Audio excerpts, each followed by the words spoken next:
So this is how these people do here. They're just saying all these things. Unlike Nigeria, where I grew up, that people hide their pregnancy for 10 years. Because in Nigeria, where I come from, you dare not. Once you are mistakenly pregnant, you go and look for where you are aborted so that your family will not hear and kill you. That was like something that got me like, how are these people doing it? See people carrying cart, pussy cat, pussy cat, and dogs as babies, as they are humans. You see them, they'll carry the cat, they'll carry the dog. If they even have trolley that you use and carry baby. A baby that you gave birth to, they use that to be pushing. You don't kill animals here. Even if the snake is inside your house, you call animal control, they'll come and carry. So if the snake is going to bite you, you'll be there watching the snake. Okay, guys, today I am going to be talking about culture shock, which I have experienced ever since I moved to South Africa. Firstly, what is culture shock? Culture shock is any experience that one may have which is different from what one has been used to from where you originally moved from. Okay, so number one culture shock I heard when I first moved here was about pregnancy. Like, when I was pregnant with my first child, like, I just go to the hospital or I'm just walking around. People are just asking you, when are you due? When are you this? How far are you? What are you having? And I was like, so this is how these people do here. They're just saying all these things. Unlike Nigeria, where I grew up, that people hide their pregnancy for 10 years, 9 months, and you don't even know they're pregnant, and you just hear one all of a sudden, this person has given birth. They don't do it in my country, in Nigeria. People believe they are witches and wizards that are going to devour or kill your baby for you. So they don't even disclose it. And when I moved up here, I really loved the idea because, like, what are you hiding about your pregnancy? And I really loved the fact that you can actually open up about something as beautiful as a new baby. So that is one of my first culture shock. Another culture shock is their food. I used to think, African country definitely is the same akpu and gari that we eat in Nigeria, the same one stuff we eat with soup that they eat here. But I moved up here and I noticed they don't eat swallow or fufu or pap the way we eat it in Nigeria, but rather, like fufu, they eat it with meat. They eat fufu with meat. They don't have like a particular soup in which they eat fufu with. They eat it with meat, or they eat it with like veggies or gravy, or they can eat bread and meat. And I found this so shocking, and I couldn't eat it for a while until I got used to it. They have a beautiful culture, and what diversifies us is this actually. And what's the beauty of it is being able to come across different culture and trying to learn and do what they do, trying to be like them. And so far so good. I like it, and really, I like it. I like it. So another culture shock I had when I moved up here is the fact that you can see teenagers pregnant, not married, and they are still going to school. And you can see other people, single girls, not married with children. Now, first, you can see teenagers pregnant, still going to school. You can see young ladies between the ages from 16 or even 14 to 30. They have 1 or 2 kids or even 3, and they are not married. So it is a norm here. And I was shocked, and I was like, how is this even possible? Because in Nigeria, where I come from, you dare not. Once you are mistakenly pregnant, you go and look for where you are aborted so that your family will not hear and kill you of it. Or if you peradventure give birth to that child, you will not see man that will marry you. You are a bad egg. As in your family, they will hold meeting, August meeting for you. Meeting of how they want to give you back to the gods that brought you to their lives. Like, they are not interested in you, and no man is even interested in you. But I got here, I'm seeing young people, like when I was, while I was pregnant with my first child, you're seeing students from school coming for antenatal care services, and they'll finish or go back to school. They don't drop out of school, unlike Nigeria that they will drop out. You will stay at home before you go, because when you are going to school, your friends will laugh at you that you did not play your league very well. This one here, it's a normal thing. Nobody laughs at you. In short, you're a big girl. You have entered into the league of big girls. And even still, men will marry you. In Nigeria, no man look at you. You have just finished your life. So that was like something that got me like, how are these people doing it?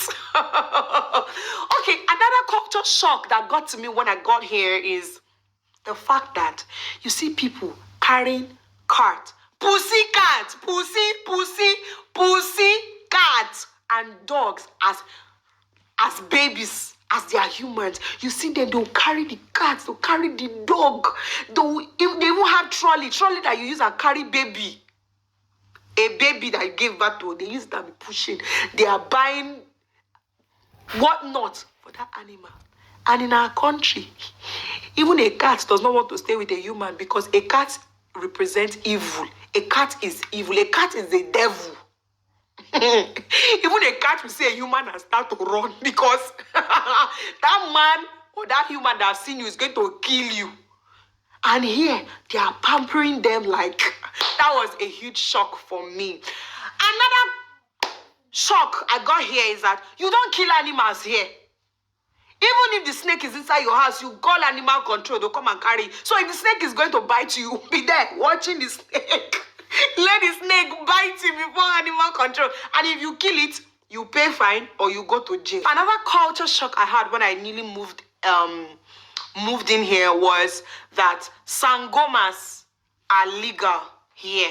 They have offices where you can easily just go and pay for their services. Unlike Nigeria, native doctors, those Ogun or whatever, they don't have office. The government, they are not legalized. So they hide in places. You often go and see them in typical villages. But here, sangomas have office like a lawyer and a doctor has office. And they are backed up by the government. They don't hide about it. And when you see a sangoma walking on the road, you know this is a sangoma because of the way they dress and everything. Unlike Nigeria, where a native doctor, when they want to come out of where they are, they will dress normally like a normal human being. So that was another culture shock for me. Oh, another culture shock I had when I moved here was that you cannot use the rod on your child, if you understand what I mean. Unlike Nigeria, where if your kids misbehave, you either put them in a naughty corner, and if they are if they are not repenting from what you are punishing them from, you use the rod. But here, you cannot use it. Nigeria, they use rod in schools to correct children. But here, it is against the law. If you do it, either the child will call police for you, or your neighbor that caught you doing it will call police for you. Or even yourself, you can make a mistake and call police for yourself. It is totally unallowed. You cannot do it here. So another culture shock that really captivated me when I got here was zebra crossing. I cannot remember if we have zebra crossing in Nigeria. I cannot remember. But here, they have zebra crossing at every designated place of a busy road, that when a person is on that sign, every car must stop, no matter how that person walks. Even like a snail, like you saw when I came, I saw somebody walking across the road, and I almost hit the person. I was like, and they said, you can't even hold because it's the person's right. And I say, hey, in Nigeria, whether there's zebra crossing, no, there's no zebra crossing. Even when they stop for you, you should run for your life, because somebody that is not okay might come and use the full force of their car and crush you away from the road. But here, you see them, they'll carry their shoulders high and they will cross the road. And you have to wait, even if it takes them 100 years to cross, you have to wait. And people adhere to the traffic laws here. If you don't, you will pay fine. But where I come from, even with the traffic, whatever there, people still beat the traffic and they clash. And even when you by mistakenly collide with a car or something, and you have an accident with somebody, these people just easily call the traffic, and the traffic police will come and move those vehicles away. And even the people involved in this accident, all they do is call their insurance company. But in my country where we come from, that is where all manner of English. You are going to hear English you've never heard before. This one is insulting this one. It is your fault. This one is saying no, this is. Ah, God, when I came here, I was like, wow, this is really beautiful. People like adhering to the rules and regulations put in place. And the last but not the least, I wouldn't say this is a culture shock, but something I'm really proud about South Africans for is the ability for them to come together and sanction the government when the government is going astray or doing things they don't like. They come out with one voice. They will protest. They don't care whether people die. And they have the full backing of their families. But where I can say to an extent, that is why South Africa is where it is today. The people's voice are working for them. They speak and the government must listen. Unlike our country, if there is a protest today and you say you are going, your family will go and call people that will tie you inside the house because your mother and your father don't want you to go there, they will kill you. So our families basically tell us not to go outside to protest, that it's not our business, that the problem of bad governance did not start today.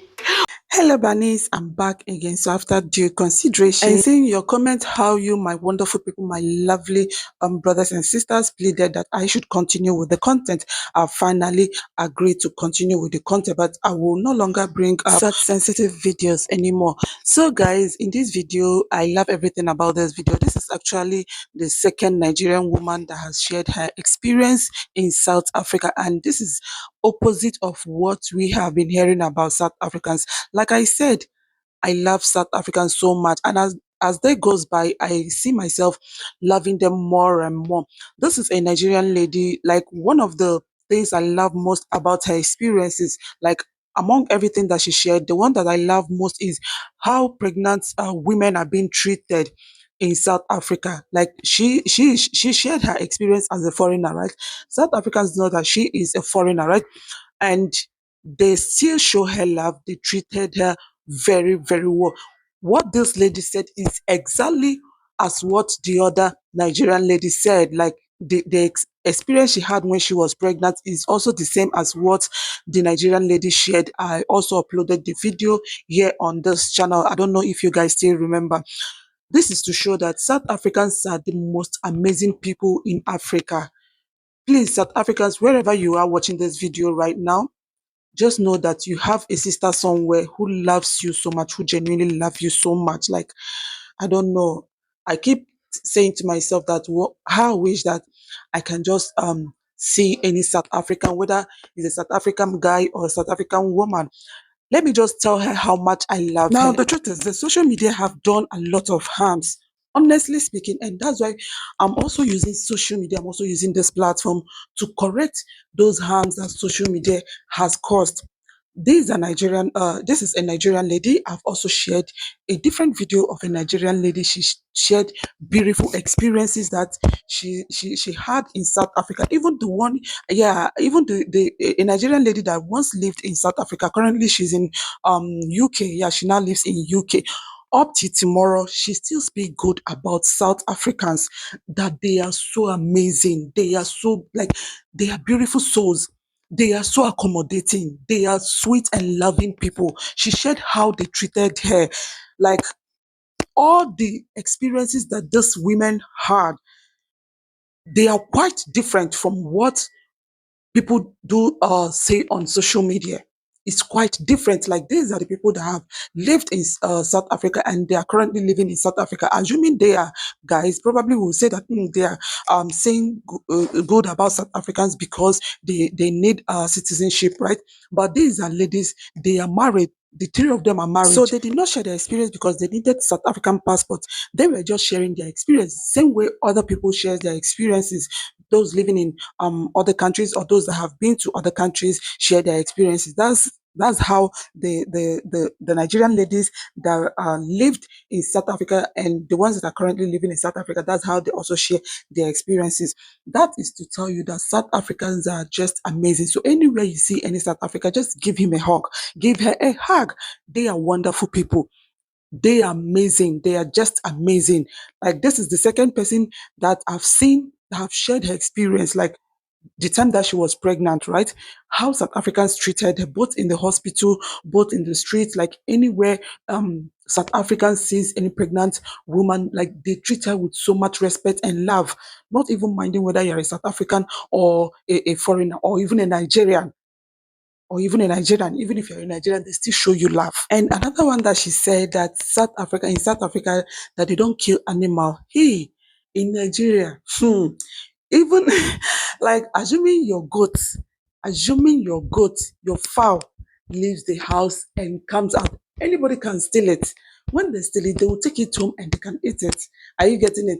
Then when it comes to snake, anybody that sees snake will just kill the snake. Oh. Because what if you leave the snake and the snake attacks you? Like, I don't know if we have anything like animal control or something. Like, if you see snake, you have to kill the snake, else the snake will first attack you. Then the next one, she said that in South Africa, South African parents don't lash their children. Hey, I guess in Western world that's how they do. They don't lash their children. But in Nigeria, hey, there's no typical Nigerian parents that doesn't have cane. And the least the child will do is to report the parents to the police. Even when you try it, like even when you get to the police will ask you, what did you do? You say maybe you didn't do anything and your parents lashed you.